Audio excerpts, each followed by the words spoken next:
আচ্ছা, এই যে 40 পেরোবে না কংগ্রেসের, 40 পেরোবে না মমতা বন্দ্যোপাধ্যায়, মানে কংগ্রেস 40 পেরোবে না এটা বলা মমতা বন্দ্যোপাধ্যায়ের 29 দলের বা 29 সাংসদের দলকে না হয় ডাকতে কংগ্রেসের আপত্তি। বলছি অখিলেশের সঙ্গে তো সেদিনও একসঙ্গে প্রচার করে বেড়ালেন রাহুল গান্ধী।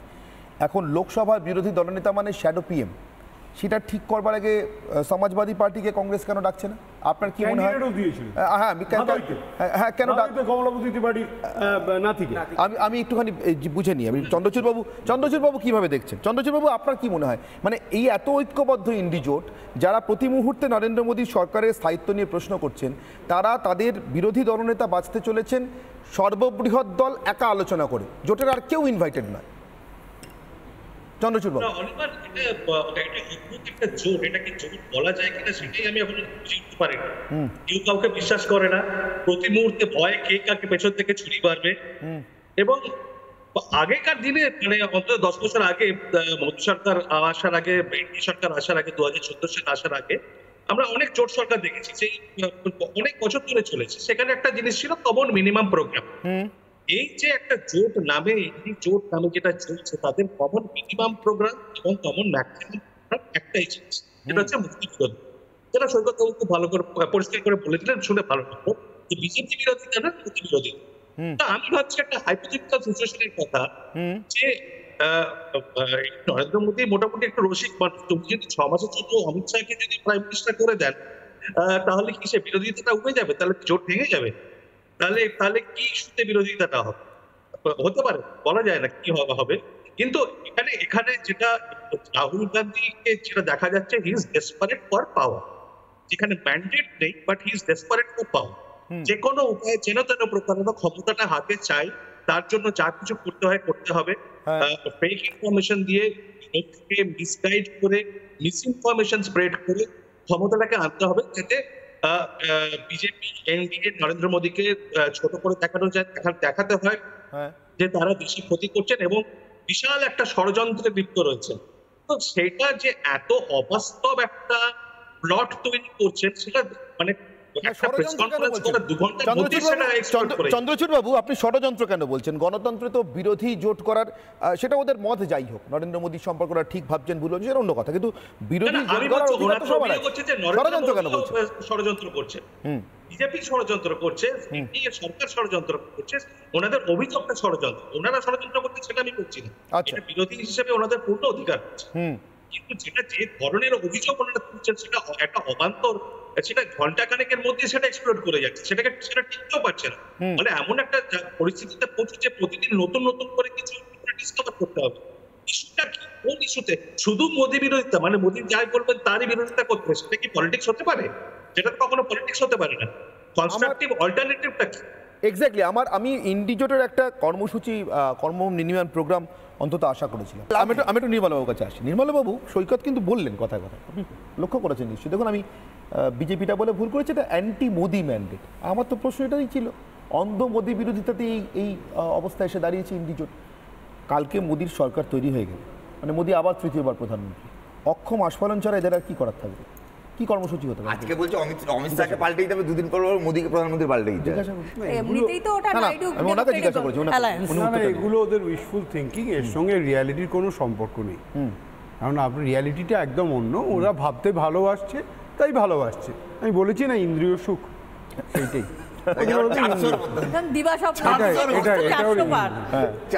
ওরা 400 পার কল দিয়ে বিজেপি সরকারটা গড়ছে, ওরা 400 পার কল দিয়ে, আর ওদের পরের কথা ছেড়ে দিয়ে 29 পায়, ওদের কথা ছেড়ে, ওদের কোনো দামি নেই, ওদের কোনো দাম নেই। আমি ওদেরকে নিয়ে আগামীকাল একটা ওদের নিয়ে সময় থাকে, প্লিজ আসবেন। আমি কালকে শুধুমাত্র তৃণমূলের অ্যাচিভমেন্ট নিয়ে একটা, আমি আপনাকে বলি, বামপন্থীদের নিয়ে সময় নষ্ট করা যেরকম, তৃণমূলকে নিয়ে সময় নষ্ট করা এক। কেন বলছেন এটা? তার কারণ শুনুন, দাদা আজকেই বলে দিয়েছে যে কংগ্রেসের দাদাগিরি মানবো না। কংগ্রেস থেকে বাদ দিয়ে আমি আপনাকে বলছি, হ্যাঁ, তাই জন্যই করছে, একদম স্ট্রেট, শুনে রাখুন। কারণ কংগ্রেসের পজিশন ভিজাভি অন্য পার্টি যেখানে দাঁড়িয়ে আছে, ঠিক একই রকম ভাবে বিজেপিও ভিজাভি এনডিএ পার্টি এক জায়গায় দাঁড়িয়ে আছে। কংগ্রেস যতটা দূরে আছে, মানে ধরুন সমাজবাদী পার্টি, টিএমসি, ডিএমকে এদের থেকে, তার থেকেও বেশি দূরে রয়েছে বিজেপি যদি আপনি 240টাকে ধরেন, সুতরাং এই যে ইকুইডিস্টেন্স দুজনের লড়াইটা কিন্তু সেই দাঁড়িয়ে যাচ্ছে কংগ্রেস ভার্সেস বিজেপি, আর এরা ফেউ টিএমসি ফেউ ছাড়া কিচ্ছু না একদম। আচ্ছা আমি তোমার কাছে কথা বলবো, আমি একদম ফেউ। বেশ, আমি চন্দ্রচূড় বাবুর কাছে এক মিনিট, আমি সুযোগ আপনি আবারও বলার সুযোগ পাবেন সুগন্ধা, অবশ্যই যাবো। আপনি নিশ্চয়ই কাউন্টার করতে চাইবেন। আমি না ফেউ ছাড়া আর কি বলবো বলুন? না সুযোগ দেবো। 29টা আপনি যদি মানতে না চান 543টার একটা জায়গায় কি ফেউ ছাড়া কি বলতে? না আমি একটা প্রশ্ন জিজ্ঞেস আমি বলুন চারটে মন্ত্রী নিয়ে নেয়, তাহলে 29টা এমপি নিয়ে তো অনেক কিছু নিতে পারে। এইটাই তো প্রশ্ন সৈকত, সেইটাই তো প্রশ্ন। আমার কাছে এটাই প্রশ্ন, যেটা রিয়ালিটি নয়, বাস্তব নয়, যদি বাস্তবটাকে তুলে ধরার চেষ্টা করেন। আমি এটাই বাস্তবটা কিছুই নয়, কংগ্রেসের দাদাগিরি আপনাকে মেনে নিতে হবে। যে কংগ্রেসকে তৃণমূল কংগ্রেস বলেছিল যে 40 পার হবে না, হ্যাঁ সে 99 বলেছিল তো, যে না বলেছিল, মমতা বন্দ্যোপাধ্যায় বলেছিলেন ওরা 40 পার হবে না, ঠিক আছে। আর যে কংগ্রেসের নেতা মমতা বন্দ্যোপাধ্যায়কে ওপেনলি বলেছিলেন এটা একটা ভোট কাটুয়া, তা এখন আপনি কি বলতে চান? তাহলে 99 আর 29 সমীকরণটা কি? একজন না একজন কাছে। আচ্ছা ঠিক আছে, আমি চন্দ্রচূড় বাবু আরে এটা একটা কমফোর্টেবল অ্যাডজাস্টমেন্টে ওরা গেছে, যে করে হোক নরেন্দ্র মোদীকে ওরা একটা লো লেভেলে দেখাবে, এটা ওদের ইন্দ্রিয় সুখ। আবার বলছি, it is only their sensual pleasure, এছাড়া কিচ্ছু নেই। আমি শুরু করব সুকন্যা আপনার কাছ থেকে। আমি দুটো জোটের চেহারাটা বলেছি।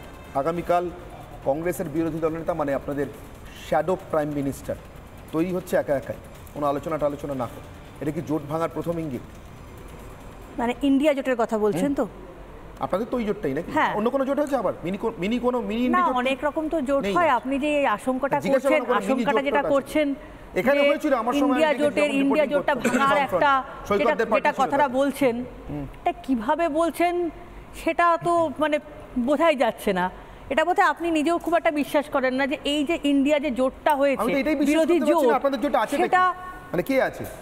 সবাই আছে, সবাই আছে। কালকে একা একা দলনেতা ঠিক করছে বিরোধী, সেটা তাদের স্ট্র্যাটেজি। তারা নিশ্চয়ই দেখুন, কংগ্রেসের স্ট্র্যাটেজি, ইন্ডিয়া জোটের নয়। না, তারা তাদের মধ্যে নিজেরা মিটিং করছে, মিটিং করার পর পরবর্তীকালে এখনো সময় আছে, তারা নিজেরা নিশ্চয়ই মিটিং করবে। তাদের কে নেতা হবে সেটা তারা মিটিং করবে, তাদের কে নেতা হবে। সৈকত, তাহলে লোকসভাতে বিরোধী দলনেতাটা কংগ্রেস পাচ্ছে, ইন্ডি জোট পাচ্ছে না, শুরুতেই জোট ভাঙার ইঙ্গিত। না দেখুন, প্রথমত হচ্ছে দুটো জোটের ক্ষেত্রেই বেশ কিছু নির্ভরযোগ্য সঙ্গী রয়েছে, আবার বেশ কিছু আনপ্রেডিক্টেবল সঙ্গীও রয়েছে। যেমন আপনি যদি দেখেন নীতিশ কুমার এবং চন্দ্রবাবু নাইডু আজ থেকে ঠিক 1 বছর আগে যে রোলে ছিলেন আজকে অন্য রোলে আছেন, আবার ভবিষ্যতের 1 বছর পর এরা কোন দিকে অবস্থান করবেন সে বিষয়ে কোড আনকোড অনেক প্রশ্ন চিহ্ন রয়েছে। ঠিক একইভাবে অভিষেক বন্দ্যোপাধ্যায় ইন্ডিয়া জোটের মিটিং এর পর যেভাবে বাই পার্টে 1:1 সবার সঙ্গে দেখা করছেন, কথা বলছেন, সেটাও একটা অন্যরকম ইঙ্গিত বিজেপির শিবিরের দিকে তাদের পক্ষের লোকজন বলছে। দেখুন, আমরা বামপন্থীরা বলছি আমাদের সাংসদ সংখ্যা 9, আমরা কাউকে কেনাবেচার পক্ষেও নই, কাউকে মানে কোনো জোট থেকে লয়ালিটির প্রশ্নে বেরিয়ে আসার প্রশ্ন নয়। আমাদের একটা স্থায়িত্ব রয়েছে, আমরা ইন্ডিয়া জোটের পার্ট ছিলাম, আছি, থাকবো। কিন্তু যে রাজনৈতিক পরিমণ্ডল তৈরি হচ্ছে সর্বভারতীয় ক্ষেত্রে, নিশ্চিতভাবে এটা গোটা দেশের কাছে, মানুষের কাছে এটা পরিষ্কার যে সার্বিক দেশের সাধারণ মানুষের ম্যান্ডেট বিজেপি বা মোদী সরকারের একটা বিরুদ্ধের ম্যান্ডেট, একদম বিরুদ্ধেরই ম্যান্ডেট। তার কারণ আমি আপনাকে বলি, সরকার তৈরি করছে, আপনারা দাঁড়িয়ে দেখছেন না। আমি আপনাকে বলি, আমি আপনাকে বলি, আমাদের সেই শক্তি নেই সরকার তৈরি করবার, কিন্তু আপনাদের পক্ষে কোনো ম্যান্ডেট দেয়নি। আমি আপনাকে বলি, না জিজ্ঞাসা করছি, আপনাদের সংখ্যাগরিষ্ঠ, এটা ইন্ডিয়ান ডেমোক্রেসির একটা বিউটি, যেখানে একটা সংখ্যাগরিষ্ঠ অংশের মানুষ তারা বিভিন্নভাবে বিভক্ত হলেও তারা আজকে ইন্ডিয়া প্ল্যাটফর্মের মঞ্চে ঐক্যবদ্ধ হয়েছে। এমনি সবাই মিলে 234 হয়েছে। হ্যাঁ, হতে পারে, আর বিজেপি 240 হয়েছে, হতেই পারে। আপনি বলছেন এই ম্যান্ডেটটা বিজেপির বিরুদ্ধে, আপনাদের পক্ষে একটা সময় কংগ্রেসেরও 200-250 উপরে ছিল, সেই কংগ্রেসও একটা সময় নেমে গেছিল একদম তলানিতে। আপনি বলছেন এই ম্যান্ডেটটা বিজেপির বিরুদ্ধে, কিন্তু আপনাদের পক্ষে। আমি আপনাকে বলছি কোড আনকোড বিজেপির বিরুদ্ধে আমার বলা ভুল হয়েছিল, ওটা আসলে মোদির বিরুদ্ধে। তার কারণ হচ্ছে এইবারের সরকার তৈরি করবার ক্ষেত্রে বিজেপি স্লোগান এটা ছিল না যে ইসবার বিজেপি সরকার, স্লোগানটা ছিল ইসবার মোদি সরকার। এবার আমি জানি না কি বার্গেনিং পলিটিক্স, আমি একটা লাইন শুনে শেষ করে কোন জায়গায় এই কোয়ালিশন গভর্নমেন্ট থাকবে সেটা একটা বড় প্রশ্ন চিহ্ন। কিন্তু যেভাবে মোদির মতন একটা দেবতুল্য চরিত্র যেভাবে মাথা নুয়ে ফেলছেন দুর্নীতিতে অভিযুক্ত চন্দ্রবাবু নাইডুর কাছে, যেভাবে মাথা নুয়ে ফেলছেন পল্টুরাম নীতিশ কুমারের কাছে, তাতে এটা প্রমাণিত আপনি যতই বিজেপি বা মোদিকে একটা বিশাল বড় ফিগারের জায়গায় দাঁড় করান না কেন, মনের ভেতরে দুকু ভয় কাজ করছে বিজেপিরও, ঠিক যেমন কংগ্রেসেরও ভয় কাজ করছে। তার জন্য কংগ্রেস তৃণমূলকে সঙ্গে নিয়ে আলোচনায় রাখছে না, বিরোধী দলনেতা কংগ্রেস নিজেরাই ঠিক করছে, কারণ তারা জানে যে অভিষেক বন্দ্যোপাধ্যায় আজকে আছে কালকে নিজের জেল যাত্রা আটকাতে যে কোনো সময় শিবিরে চলে যায়। তারা নিজেরা ঠিক করছে। আপনাদের তো রাখতে আমাদের ফিগার নয়, আমাদের শুনুন, আমাদের ফিগার 9, আমাদের যদি ফিগার হতো 50-এর উপরে তাহলে 61 ইউপিএ 1 যেমন দেখিয়েছিলাম তেমন দেখাতে পারতাম। নির্মলা বাবু